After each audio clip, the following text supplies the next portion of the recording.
Hello everyone, आज है 15 मार्च और आज इस वीडियो में हम बात करने जा रहे हैं तीन स्टार्टअप्स के बारे में, जिसमें से पहला है पेटीएम, जो 600 रुपये से भी नीचे आ चुका है और अब हम कह सकते हैं कि सबका इवन क्या अब क्या कभी से कह ही रहे कि भैया लोगों का पैसा यहाँ पर डूब ही रहा है।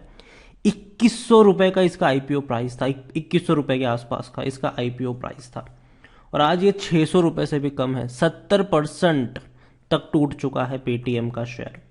कई सारी चीजें इसके लिए जिम्मेदार है, उसके बारे में चर्चा करेंगे। उसके अलावा एक और शेयर है, वो है पॉलिसी बाजार का शेयर, 690 का है, ये भी काफी हद तक टूटा है। और एक और जोमेटो का शेयर जिसको अच्छा रिस्पांस मिला था, रॉकेट बन गया था ये, और अभी ये अपने आईपीओ प्राइस 76 पर वापस आ चुका है। वीडियो में तीनों कंपनियों के बारे में हम डिस्कस करेंगे, लेकिन उससे पहले अगर आपने अभी तक चैनल को सब्सक्राइब नहीं किया है तो प्लीज अभी इसे सब्सक्राइब कर लीजिए, क्योंकि आगे भी बहुत सारे वीडियोस हैं जो आपको काफ़ी ज़्यादा हेल्प करेंगे। तो शुरुआत करते हैं हम पेटीएम के साथ।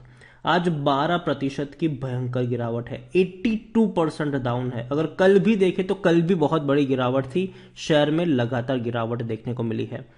सबसे पहला जो रीज़न है पेटीएम के इस बड़ी गिरावट का, वो था कल के दिन की अगर मैं बात करूं तो जो आरबीआई ने जो बैन लगाया था इनके ऊपर, ठीक है, कि वो पेटीएम पेमेंट्स बैंक में नए कस्टमर को ऑनबोर्ड्स नहीं कर सकते।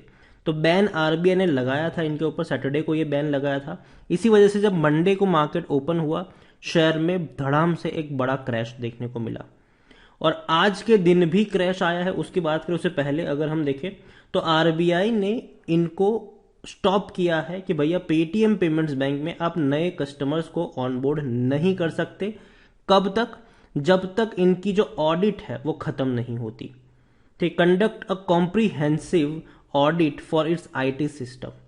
जब तक ये ऑडिट खत्म नहीं होती तब तक वो किसी भी नए कस्टमर्स को ऑनबोर्ड नहीं कर सकते। लेकिन जो ऑलरेडी पेटीएम पेमेंट बैंक के कस्टमर्स है वो अपनी जो सर्विसेज है उसको नॉर्मल तरीके से यूज कर पाएंगे। अगर ऑडिट में कुछ पाया गया कि भैया कुछ चीजें हुई है जो नहीं होनी चाहिए तो शायद मामला कुछ और हो सकता है। अगर नहीं, अगर कुछ भी ऑडिट में पाया नहीं जाता ऐसा कुछ भी, तो हो सकता है कि बैन भी हट सकता है और चीजें अच्छे से काम भी कर सकती है। यहां पर आप देखेंगे तो RBI has made certain observation about the process of the company followed to acquire new customer, specially in KYC norms. तो जो केवाईसी नॉर्म्स है उनमें इनको थोड़ी सी गड़बड़ी पाई गई है। इसके अलावा report on Paytm allies China link. यहां पर देखें तो news agency Bloomberg has reported that the RBI और Reserve Bank of India has found the company's server sharing information with China based entities that indirectly own a stake in Paytm payment bank. तो देखो, Paytm में definitely एक बहुत बड़ा जो stake है वो कहीं ना कहीं एक चाइनीज कंपनी का भी है यहाँ पर। और एलिगेशंस, अगेन मैं कह दूं, ये शॉर्ट शॉर्ट कुछ खबर नहीं है, एलिगेशंस है ये सारे कि जो डेटा ब्रीच पाया गया है और इसकी चर्चा भी अभी हो रही है।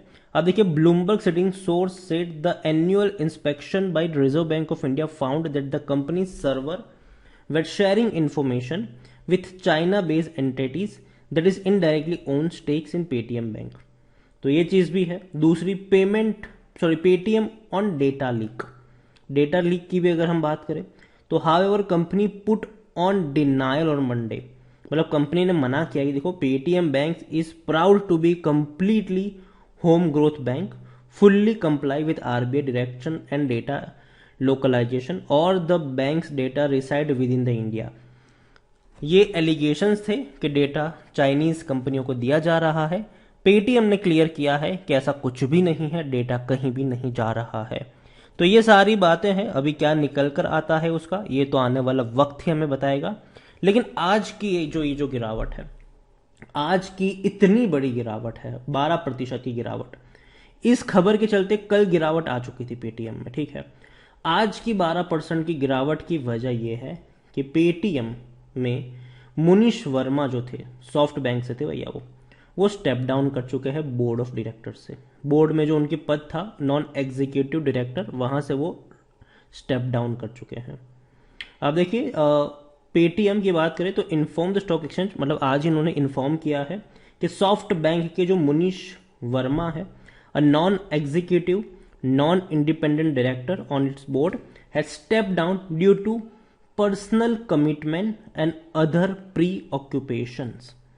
अपने कुछ पर्सनल कमिटमेंट और दूसरे कामकाज के चलते उन्होंने स्टेप डाउन किया है यहाँ से। और आप देखेंगे तो मनी कंट्रोल ने इसको, मतलब मनी कंट्रोल की ये रिपोर्ट है कि जो managing partner of Japan investment अगर हम बात करें तो डेफिनेटली सॉफ्ट बैंक का कई सारी बड़ी कंपनी में आपको निवेश देखने को मिलता है, जिसमें से पेटीएम तो एक है ही। उसके अलावा जो दूसरी कंपनी के बारे में हम बात करने जा रहे हैं, पीबी फिनटेक, जिसको हम पॉलिसी बाजार के नाम से भी जानते हैं, तो उनका भी बहुत बड़ा स्टेक इसमें यहाँ पर देखने को मिलता है। अगर हम सॉफ्ट बैंक की बात करें तो पेटीएम में सॉफ्ट बैंक का जो हिस्सा है वो 17.40% के आसपास है, और पॉलिसी बाजार में सॉफ्ट बैंक का जो हिस्सा है वो 12.40% के आसपास है। $10 बिलियन का इन्वेस्टमेंट है उनका यहाँ पर। तो अभी यहाँ पर क्या हो रहा है कि साथ में सॉफ्ट बैंक ने ये क्लियर भी किया है कि they will not be selling the share, they are stepping away from the board as they are less involve in public companies. SoftBank ने यह भी कहा है कि देखो, हम किसी भी शेयर्स को बेचने वाले नहीं हैं, हम बस बोर्ड से हट रहे हैं ताकि हम जो पब्लिक कंपनीज है उसमें ज्यादा इन्वॉल्व ना हो यहाँ पर। अभी क्या होता है देखो, वो तो आने वाला वक्त ही बताएगा। पेटीएम का जो आईपीओ था वो 2150 रुपए के आसपास आया था, और जहां तक बात करें पीबी फिनटेक की, पॉलिसी बाजार की, तो वो 980 का आईपीओ था। आज पेटीएम 2150 से टूटकर 590 तक आ चुका है, और पॉलिसी बाजार का शेयर आज 690 तक आ चुका है। तो गिरावट है, भयंकर गिरावट है। पेटीएम में देखा जाए तो आज वॉल्यूम्स काफ़ी ज़्यादा हाई नज़र आए हैं पेटीएम में। तकरीबन 2,40,00,000 के आसपास के वॉल्यूम्स हमें देखने को मिले हैं पेटीएम में। बड़ी क्वांटिटी में शेयर इसके ट्रेड हो भी रहे हैं। कंपनी की जो सबसे बड़ी दिक्कत यह है कि कंपनी लॉस ज़्यादा कर रही है। कंपनी का रेवेन्यू है 900 करोड़ के रेवेन्यू में अगर 800 करोड़ का लॉस कंपनी दिखाती है तो वो एक अच्छे संकेत नहीं है। पेटीएम जैसे जो जितने भी स्टार्टअप्स हैं वो जनरली डिपेंडेंट है फंडिंग के ऊपर, कि भैया इनको इस राउंड में अगर फंडिंग नहीं मिलेगी तो खर्चा चलाना मुश्किल हो जाएगा, अगर अगले राउंड में फंडिंग नहीं मिलेगी तो क्या करेंगे। तो ये फंडिंग के ऊपर हैवीली डिपेंडेंट है ये सारी कंपनियां। जब तक फंडिंग मिलती रहेगी और देखो पेटीएम को एटलीस्ट प्रॉफिट कमाना शुरू करना पड़ेगा। फंडिंग के ऊपर अब ज़्यादा दिन तक ये लोग डिपेंडेंट नहीं रह सकते, क्योंकि देखो अब जो न्यू एज इन्वेस्टर्स अब आ रहे हैं वो ये चीज़ें समझ रहे हैं। स्टार्टअप्स में जिस तरीके का देखने को मिल रहा है, लोग अब चीज़ों को समझ रहे हैं, तो उस चीज़ों को यहाँ पर समझना हमें भी चाहिए। 54% लोग कहते हैं बेच दो यहाँ पर according to Moneycontrol user, 40% लोग कह रहे हैं खरीदो, 6% लोग कह रहे हैं होल्ड करो। पेटीएम में अगर हम देखने की कोशिश करें तो कंपनी में खरीदारी का सही मौका है, ये कहना है टिकर टैप का। 25 का पी रेशियो है, ठीक है। सेक्टर पी 18 है। इतनी बड़ी गिरावट के बावजूद अभी भी थोड़ा बहुत महंगा है। हालांकि आज की गिरावट के बाद जब ये अपडेट होगा तो शायद हो सकता है कि हाँ थोड़ा बहुत 21-22 पे इसका पी रेशियो आ जाए। 50% एनालिस्ट यहाँ पर खरीदारी करने की भी सलाह आपको देते हुए नजर आ रहे हैं। पेटीएम में होल्डिंग्स के बारे में अगर हम देखें तो जनरली जितने भी स्टार्टअप्स आए प्रमोटर आपको देखने को नहीं मिलेंगे। वहां पर जनरली जो इन्वेस्टमेंट होता है वो बड़े बड़े फंड हाउसेस का देखने को मिलता है, जैसे कि सॉफ्ट बैंक हो गया, और भी कई सारे लोग हैं कंपनी के जो सीईओ वगैरह के पास डेफिनेटली कुछ अच्छी खासी इक्विटी होती नजर आती है। तो अदर पार्टीज में ये सारे कन्वर्ट होते हैं। 86.09% की होल्डिंग है। एफआईएस के पास 9.36% की होल्डिंग है। म्यूचुअल फंड के पास 1.06 और रिटेल इन्वेस्टर के पास 3.5% के आसपास की होल्डिंग देखने को मिल रही है। पेटीएम में गिरावट बड़ी है और भयंकर गिरावट भी है ये। देखो अभी के लिए मैं इतना कहूंगा कि वेट एंड वॉच करो। कंपनी बहुत ज्यादा कंट्रोवर्सी में फंसी हुई है, लेकिन अगर चीजों को अच्छे से ये टर्न अराउंड कर पाते हैं तो शायद हो सकता है कि तेजी भी नजर आ जाए। लेकिन अगर नीचे के लेवल पर खरीदारी के मौके मिलते हैं तो अगेन एक बहुत बड़ा रिस्क होगा ये। अगर आप उस रिस्क को लेने के लिए तैयार हो तो ही यहां पर आगे बढ़िए। दूसरी कंपनी है पीबी फिनटेक, पॉलिसी बाजार। ये भी एक साल में अगर हम देखें तो पिछले एक साल में पीबी फिनटेक के शेयर में लगातार गिरावट, जब से आईपीओ आया है तब से 1450 तक गया। उसके बाद ये लगातार टूट रहा है। जब भी थोड़ी बहुत तेजी आई फिर टूट गया, तेजी आई फिर टूट गया, अपने लोस के आसपास घूम रहा है अब तक के। और अभी ये कहना कि बॉटम बन चुका है, नहीं, बॉटम नहीं बना है। हो सकता है कि देखो स्टार्टअप्स ने पिछले साल बड़ी मौज कराई, ठीक है, लोगों को बड़ा पैसा बना कर दिया सबको। लेकिन अब बारी आई है जेब खाली करने की। अब देखो, एक चीज़ आपको समझनी होगी कि इंडियन इकोसिस्टम्स में या कहीं पर भी अगर आप जाओ, किसी भी देश में जाओ, स्टार्टअप्स जो होते हैं 100 में से 10 स्टार्टअप्स होते हैं जो सक्सेस हो पाते हैं, ठीक है। उसमें से एक दो ऐसे होते हैं जो बहुत ज़्यादा सक्सेस हो पाते हैं। तो यहाँ पर जितने भी आईपीओ लिस्ट हुए हैं, ठीक है, पिछले साल से लेकर अब तक अगर हम कंपेयर करें, तो बहुत कम ऐसे आईपीओ होंगे जो अपनी उस आईपीओ प्राइस से ऊपर के प्राइस पर ट्रेड कर रहे होंगे। बाकी सब में अभी आपको गिरावट देखने को मिल रही होगी। और अगेन मैं ये कहूँगा कि किसी भी स्टार्टअप में निवेश करने से पहले उसके बैलेंस शीट को चेक करिए कि कंपनी प्रॉफिट में है कि नहीं, कंपनी प्रॉफिट में आ सकती है कि नहीं, कंपनी जो बिजनेस कर रही है वो लॉन्ग टर्म के लिए सस्टेनेबल बिजनेस है कि नहीं। एफआईएल्स की पॉलिसी बाजार में 10.56% की होल्डिंग है, 2.22 म्यूचुअल फंड, 0.80% इंश्योरेंस कंपनी के पास है। यहां पर अगर हम देखने की कोशिश करें पीबी फिनटेक के बारे में देखा जाए तो 80% लोग कह रहे हैं बेच दो, 20% लोग कह रहे हैं खरीदो। यहां पर देखो, अभी सारे स्टार्टअप्स की हालत यही हो पड़ी है। इवन अगर हम देखें तो एम्प्लॉय स्टॉक ऑप्शन मतलब लोग बेच रहे हैं। फेब्रुवरी में अगर देखा जाए तो बहुत बड़ी क्वांटिटी बेची गई थी यहाँ पर। अगर मैं आपको नंबर्स बताने की कोशिश करूँ 14 फरवरी को, तो 50 लाख शेयर बेचे गए। इसके अलावा अगर हम बात करने जाए तो 18 फरवरी को भी अगर हम देखें तो 45 लाख से भी ज़्यादा के शेयर्स बेचे गए। तो बिकवाली वाला माहौल यहाँ पर ज़रूर आपको देखने को मिल रहा है। हालांकि रेवेन्यू में बड़ा उछाल आया है, और रेवेन्यू में उछाल आने के बाद इन्होंने आईपीओ को भी लेकर आ गए। लेकिन कंपनी प्रॉफिट में, पॉलिसी बाजार अगर देखो तो 2020 में 9 करोड़ का प्रॉफिट था, 21 में 19 करोड़ का प्रॉफिट था। अभी के वक्त अगर हम देखने की कोशिश करें तो कंपनी अभी कोई खास प्रॉफिट पर नहीं बैठी हुई है। यहां पर देखा जाए तो पी महंगा है, 200 का पी है इसका अभी भी, तो महंगा है। 60% एनालिस्ट आपको खरीदारी करने की सलाह देते हुए नजर आ रहे हैं।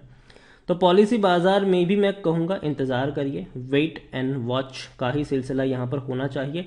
देखो, लॉन्ग टर्म में ये जो 3 शेयर्स है उसमें से एक दो अच्छा परफॉर्म कर जाएंगे, ठीक है, लेकिन एक इतना बुरा टूट सकता है, तो बिजनेस को आपको समझना जरूरी है। इवन पेटीएम को लेकर देखें तो वाकई में एक शॉकिंग कमेंट्री भी आई है। आईसीआईसीआई सिक्योरिटीज की खरीदारी करने की सलाह दी है पेटीएम में, 1285 का टारगेट है उनका। तो ये वाकई में सरप्राइजिंग है। देखते हैं कि भैया क्या है। देखो, बड़ा कोई फर्म होता है, डेफिनेटली उनकी बात सुननी चाहिए, समझनी चाहिए, बाकी चीज़ें बाद में, लेकिन शेयर को बाद में खुद से भी इवेल्युएट करना चाहिए। तीसरा है जोमेटो, 76, इसका आईपीओ प्राइस 76 रुपीज़ का ही था और अब अपने आईपीओ प्राइस पर ये पहुंच चुका है। यहाँ पर देखें तो एक साल में अगर देखा जाए तो 160 रुपये से ये लगातार टूटा है और लगातार टूट रहा है। यहाँ पर इसके वॉल्यूम्स देखें तो 2 करोड़ के आसपास के आज वॉल्यूम्स भी नजर आए हैं। तो यहाँ पर आप देखोगे तो अच्छी बात यहाँ पर यह है कि इनके रेवेन्यू इंक्रीज हो रहे हैं। जो रेवेन्यू जोमेटो के पूरे साल भर में पहले हमें देखने को मिलते थे तकरीबन 1700 करोड़ के आसपास का था, अब वो हर क्वार्टर में 1000 करोड़ का रेवेन्यू कर रहा है। तो 2022 में रेवेन्यू 4000 करोड़ तक पहुंच सकते हैं, जो कि अच्छी बात है। लेकिन बात करें इनके प्रॉफिट्स की तो कंपनी अभी भी प्रॉफिट में नहीं है। 63 करोड़ का लॉस हुआ था दिसंबर में, और उससे पहले सितंबर में 430 करोड़ का लॉस था। डेफिनेटली दिसंबर में लॉस कम हुआ है, जो अच्छे संकेत है। जोमेटो के बारे में देखें तो खरीदारी का सही मौका है, शेयर ओवरबॉट जोन में नहीं है। 84% एनालिस्ट खरीदारी करने की सलाह दे रहे हैं। देखो, जोमेटो को लेकर मेरा पर्सनल ओपिनियन है, अगेन मैं कह दूं मेरा पर्सनल ओपिनियन है, मैं यहाँ पर रिस्क ले रहा हूँ, कोई मेरी इन्वेस्टमेंट एडवाइस नहीं है। मैंने पहले भी कहा था, अब भी मैं सेम चीज कहूंगा कि अगर आईपीओ प्राइस पे जोमेटो आएगा तो मैं धीरे धीरे खरीदने की शुरुआत करूंगा। अगर 76 रुपीज इसका आईपीओ प्राइस है, अब मैं धीरे धीरे खरीदने की शुरुआत करूंगा। जैसे कि अगर मुझे यहां पर 500 शेयर खरीदने हैं तो पहले मैं 150 शेयर खरीदूंगा, फिर हर 10 रुपए की गिरावट में 150 की क्वांटिटी को ऐड करता चला जाऊंगा लॉन्ग टर्म के लिए। तो ये मेरी अपनी स्ट्रेटेजी है, मैं ये नहीं कहूंगा कि आप भी उसी को फॉलो करिए। बिजनेस को समझिए, जितनी भी तीनों की तीनों कंपनीज है, कौन कौन से रिस्क इन्वॉल्व है उसको समझिए, उसके बाद कोई फैसला करिए। वीडियो को यहीं पे एंड करूंगा। पसंद आया हो तो लाइक करें, शेयर करें। चैनल पर अगर पहली बार आए तो प्लीज सब्सक्राइब करें, और तीनों में से आपको कौन सी कंपनी पसंद है वो भी आप मुझे कमेंट में लिखकर बता सकते हैं। Thank you.